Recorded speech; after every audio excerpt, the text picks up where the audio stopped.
খাদিজা, আমার ভাই তো নামাজ পড়তেছে, তার নামাজ শেষ হয়ে গেলে তাকে খাবার দিও।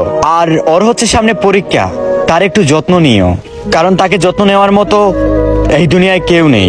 সবকিছু হচ্ছে তোমার উপরে, তুমি তাকে একটু দেখে রাখো। আর আমার বাইরে একটু কাজ আছে, আমি কাজটা শেষ করে আসি, ঠিক আছে?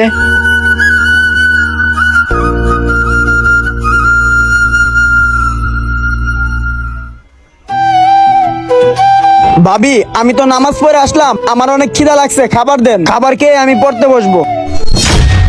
এই তুই কি পেয়েছ? সারাদিন খাওয়ান খাওয়ান করস কে? আমি কেন তোরা খাবার দিব? আর তুই খাবার খাইতে চাইলে এই বাসার সব কাজ কর। এখানে থালা বাসন কতগুলো আছে ওগুলো ধুবি, ওয়াশরুম ধুবি, তারপর খাবার খাইতে যাবি। বুঝতে পারছস? এই কাজগুলো করতে পারলে তোরা খাওয়ান দিব, আর কাজ না করতে পারলে তোর এই বাসায় খাওয়ান নাই। আচ্ছা ঠিক আছে ভাবি, সব কাজ আমি করতেছি। আর ভালো করে কাজ করবি, চোরামি করবি না।